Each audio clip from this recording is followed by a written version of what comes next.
Hello and welcome to Real Men Feel, the podcast that reminds men that they're human beings with access to the full range of emotions. I'm your host, Andy Grant. Today, we're exploring a powerful yet often overlooked tool for mental and emotional wellness, essential oils. My guest is Corinne L. Casazza, an international best-selling author, essential oils coach, and card deck creator. Corinne blends ancient wisdom, modern science, and the magic of scent to help people shift their mood, boost creativity, and connect more deeply with themselves and the divine. If you've ever wondered whether a better state of mind could just be a smell away, this episode is for you. Let's do it. Hello, Corinne, and welcome to Real Men Feel. Hi, Andy. Thanks for having me. I should say that, we've known each other for many years and been in different programs and groups and adventures. And you live in Florida now. You used to live in Massachusetts, and you were like always willing to be like, whenever I had something new in my energy bag of tricks, you would like, I'll try that. And so I always appreciated that. But you're here to talk about essential oils and mental health. That's right. So let's start at the start and tell me what are essential oils? So essential oils come from different parts of the plant, and depending on what part of the plant they're from, they have different functions. So like a citrus oil is really, think about an orange, like it raises its face to the sun, and that's what it does. It raises your mood. If you have something that comes from the roots of a plant, like a tree, it's going to ground you. So exactly what it does in the plant, it does for your body, and it also brings homeostasis to the body. So it knows where to put you exactly. So is that true? Like if I take the root of any plant, it'll ground me, or is it just specific plants have their best abilities? Yeah, I would say it's definitely specific plants. Okay. All right. And how did you begin working with essential oils? I met someone who was working with oils, and I really liked her energy, and I really liked what she had to say. And I have always really liked natural solutions. So I started working with her, and I was in the gym, right? And I was not happy with my results. And so we did a little weight management with essential oils. And I started using some yarrow palm, which is not an oil for weight loss. Okay, it's an oil for balancing hormones. And sometimes when you balance your hormones, especially for women, the result is weight loss. And that's what happened for me. But you know me, I've been in the gym for a long time. And when I put that oil in me or on me, I immediately felt it like digesting my food, like it was ripping through my food like it had when I was in my 20s. Like I knew that feeling, and I was like, oh yeah, this works. And so what is aromatherapy? Is that the same as essential oils, or is it somehow different? So aromatherapy used as essential oils. So basically you're inhaling the oil, smelling the oil, and it raises your mood. So you can smell it right out of the bottle. You can put it on a cotton ball and smell it. You can rub it on your hands and smell it, or you can use a diffuser. So that puts it in the air. So basically you're putting water and essential oil in a machine, and it's going to make vapor in the air. So that's a really good way to get a stream of oil that's consistent and constant. So that keeps you in that energy. Is there one ideal way to use essential oils, or is it different for everybody and every purpose?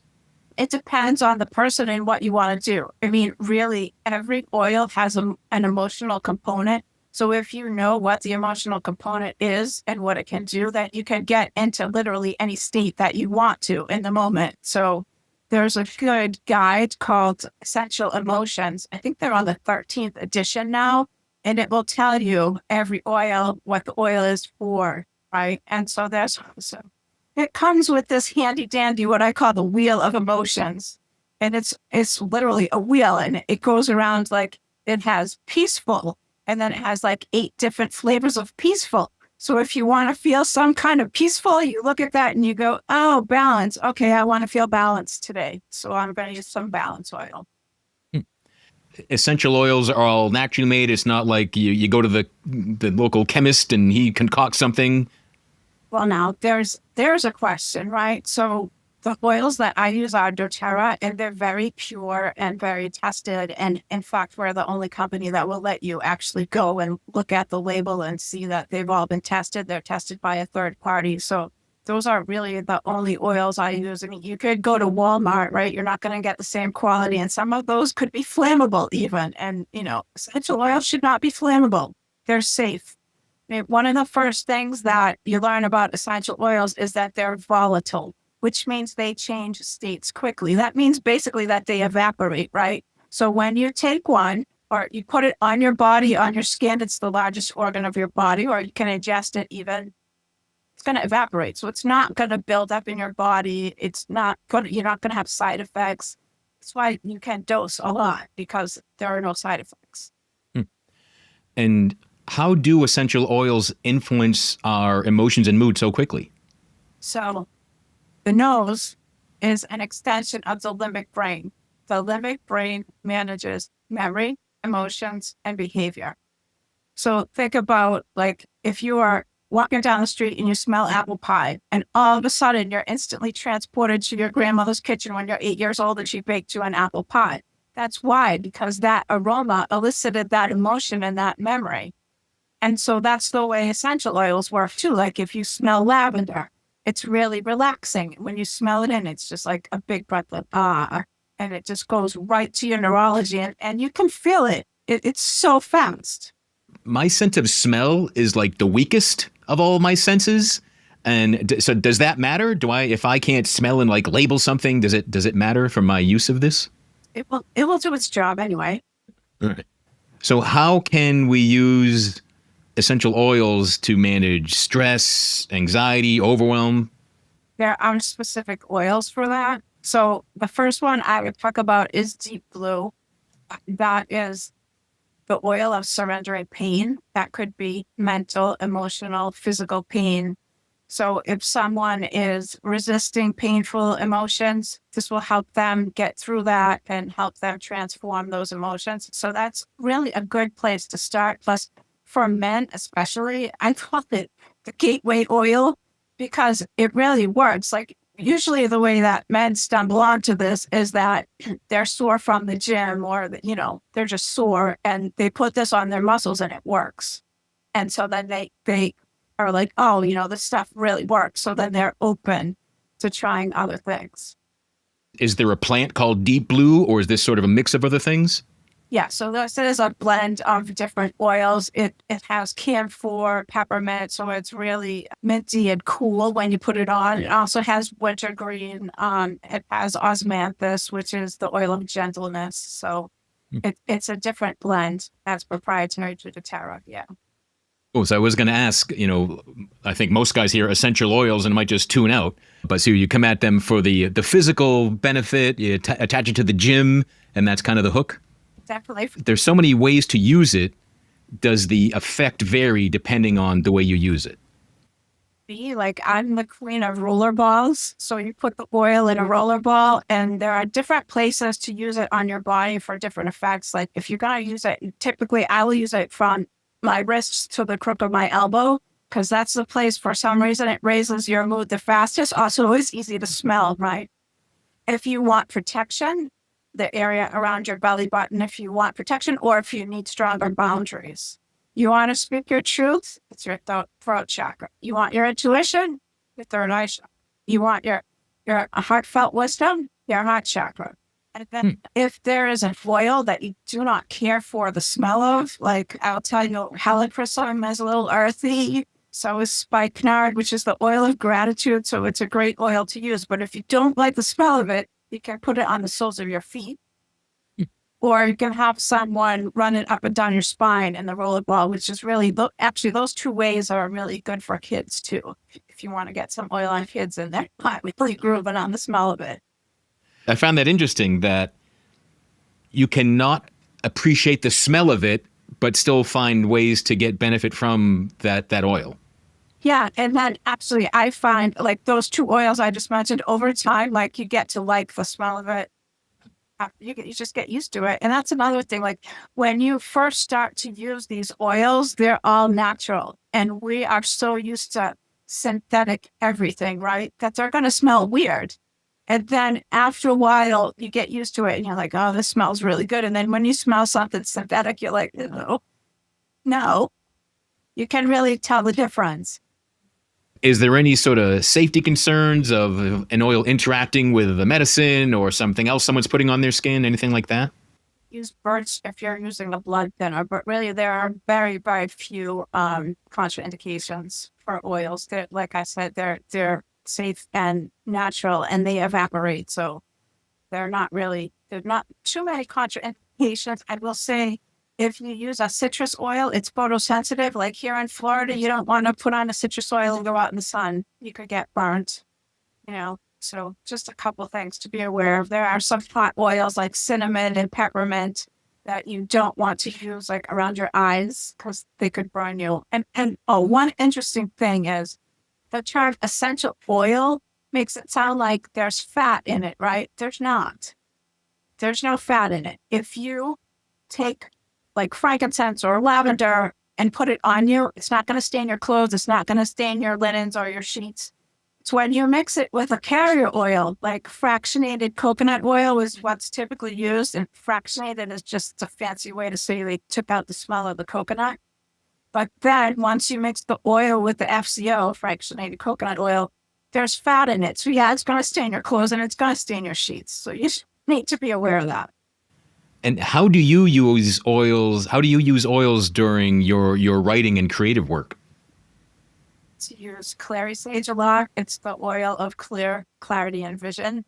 So I use that when I'm stuck in a plot tangle. So I will inhale that. But before I start, it's usually sandalwood, which is really good for meditation. And it's the oil of devotion, but it's also really good. Like if someone has PTSD and they have images that keep coming up in their head, they can use this and get rid of those images. Like I've had a friend who a family dog attacked one of her kids, went right for its throat, and everyone was fine, but she kept seeing that image and it was horrifying. So she started using sandalwood and it really worked, and she didn't have those visions anymore. Very cool.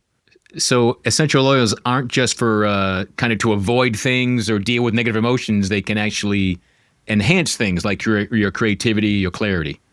Yeah, I mean, like I said, any kind of mood that you want to get into, you can get into with oils. And it's, like we already said, it's instant. And you could do it anywhere, on a soccer field, at school, at work. I have, in fact, left a corporate environment and gone into the ladies' room and smelled some lavender and came back to the meeting in a much better mood. So you really can do it anywhere. And you talked about how it evaporates quickly. Now, does that mean you really got to be careful opening a bottle, or it would just evaporate if you left it open, or things like that? Well, no, you should keep it open, but they don't evaporate that quickly. And are essential oils and aromatherapy sort of a new endeavor, or has this been around for a while? So, Andy, since you know me, you know I love Egypt, right? So the ancient Egyptians were using aromatherapy way back when because they knew that oils have an effect on the body physically and emotionally. So they used them, in balms for the face and rituals and ceremonies. And so it took till I think the term aromatherapy was coined in the 1990s. So it took modern science that long to catch up with ancient wisdom. And did you get into essential oils first or Egyptology? Egyptology. Okay. So that was your gateway culture into essential oils. Yeah, I mean, I remember being at the perfumery in Egypt. It's pretty cool. Do you help people match oils to moods and to goals and things they're dealing with? Yeah, I mean, someone can come to me for a little overview and we can talk about what's going on for them, and I can recommend some things. That it's definitely something that I do a little wellness check with people and see what's going on. And is there anything that you've tried that beyond the smell, not liking it, but did you have a reaction? They're like, oh, I'm not using that again. Or would something be like, did it give you so much of something that was more than you wanted? Say that. I can say that one time I had I'm very, very, very allergic to cats. And I went to a place where I didn't know there was a cat. And I came out of there and I was like, what is going on with me? And my friend was like, oh, there were 2 cats there. I was like, oh, and I immediately took what's called Tri-Ease. It's peppermint, lavender, and lemon. And I took it and it was just gone. So. Wow. And it didn't make the cats disappear. It made your symptoms disappear. Well, since this is Real Men Feel, what is one thing that you wish more men knew? the effects of essential oils on their emotions. Yeah, I mean, really, to be in a good mood, to be in a happy place. I mean, I'm always I'm sitting in front of my desk right now, which is where I write, and I have a full array of Sure. oils in front of me. Awesome. So they really do work. And if you have put essential oils on yourself, is the smell so strong that other people will notice it as well? Yes. Yeah, All right. they're gonna notice it, All right. especially So if you guys will have just to put be it such on. a fan of how what something does for them that they're willing to smell like that out in public. Yeah, but like balance oil is a grounding oil and it has spruce in it. Like the first oil is spruce. So it smells like men's cologne. Like I actually love it. And it's something that grounds you and makes you connect to people. Like it's a great oil for Excellent. emotional balance. And that's I think that's what most people would like, especially if a guy can't name what he's feeling or dealing with. Balance is an easy thing to go after then. Yeah, I mean, that's a great starting point. We also have an oil called Serenity that's really good for before bed. And the combination of those balance and serenity in equal parts is, they call it liquid Xanax, because it really calms you down. So that's a good place to start too. Nice. Corinne, what's the best way for people to learn more about all of this and connect with you? So I have my oil alchemy community and education page on Facebook, or they can write to me directly at Corinne at EgyptianOilOracle.com. Awesome. Well, Corinne, thanks so much for sharing your expertise. This is definitely this is more talk about essential oils than I've ever had in my life. Like I said, my own scent of smell not being great has made me not really dive into that world, but your enthusiasm for it might have me rekindle and go start smelling things. Yeah, I definitely recommend it. Thanks so much to Corinne Casazza for joining me today. I've always said that transformation doesn't have to be hard, and this conversation proves that even something as simple as a deep inhale can change how we feel. If you're curious about exploring oils, start with Corinne's Oil Alchemy Facebook group or her site, EgyptianOilOracle.com. If this conversation sparked something in you, or you just want to smell better, be sure to share this episode with someone who could use more calm, clarity, or connection in their life. And men, if you're seeking more grounded, real connection with yourself and others, join me in the Authentic AF community at realmenfeel.org/group. Until next time, be good to yourself.